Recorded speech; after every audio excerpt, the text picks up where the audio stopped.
present government, they talk about national security. It is a lie. National security. The reality is that their national security is actually government security.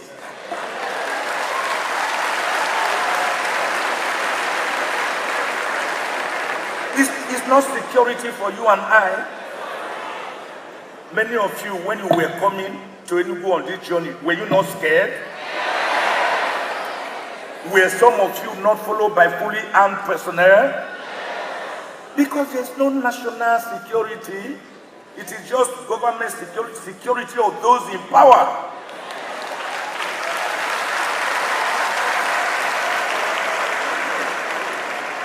To manage or mismanage your resources. That's the idea of their so-called national security. And let me also say, and I thank God that many of the officers are here representing the various securities.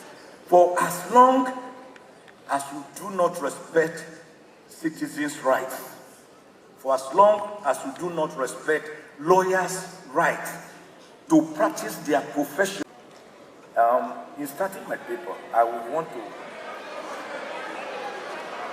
they have to make it available, please. Make it available, please. Let me first make allusion to the paper presented by the CDS, the Chief of Defense Staff, ably represented by the GOC here, when they talked about what they call national security. We have had that again and again, national security. Right from the time of the Lugadian amalgamation of January 1, 1914. January 1, 1914, all the colonial masters, all the military youngsters in this country, up to the present government, they talk about national security. It is a lie. National security. The reality is that their national security is actually government security.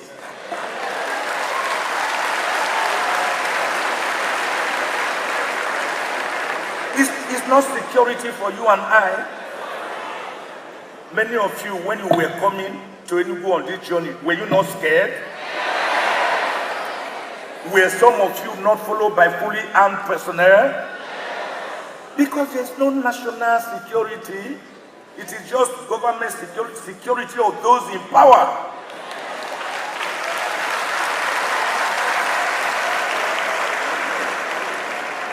To manage or mismanage your resources. That's the idea of their so-called national security. And let me also say, and I thank God that many of the officers are here representing the various securities. For as long as you do not respect citizens' rights, for as long as you do not respect lawyers' rights to practice their profession without molestation, we will continue to fight.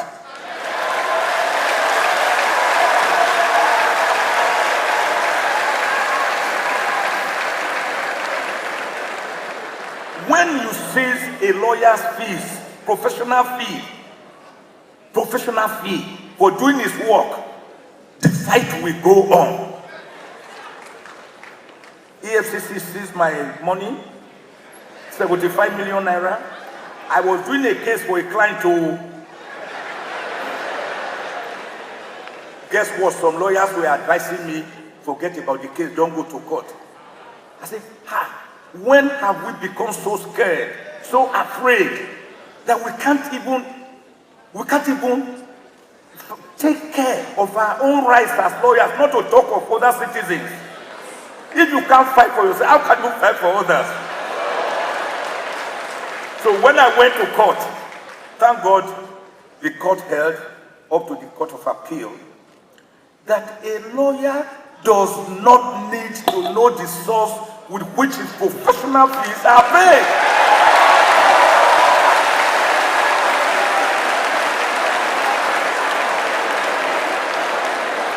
Do you know what? Wait a moment, I've not finished. You know what they were trying to tell us, lawyers? Because I'm looking at this topic from a different perspective entirely. Even from my own paper presentation, because there are realities we must face. So when a client comes to you, and after listening to his problem or her problems, and you agree on a fee, you will ask the client, hello, you are going to pay me now. Say yes. What source is the money?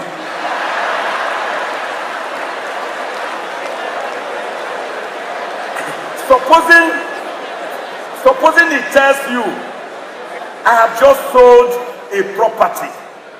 Then you say, okay, can I see the papers or the property? So as to be sure that the money is not laundering money. Come on, we can't go on like that. If a lawyer is paid with proceeds of crime, and the lawyer is aware, don't misunderstand me, and the lawyer is aware, or maybe is even an enabler of the payment of that proceed of crime, then such a lawyer should also answer for it. But if it is that a lawyer was honestly paid and he did not know, go after the people who paid the money, what you call the predicate offense, not the lawyer. Having said that, this rights we are talking about, rights.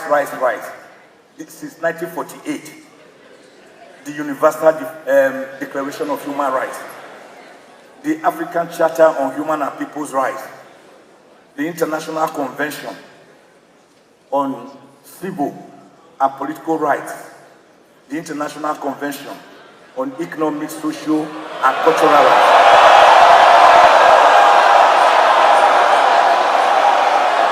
These rights we are talking about, we know them, but are we enjoying them? Are we enjoying the rights?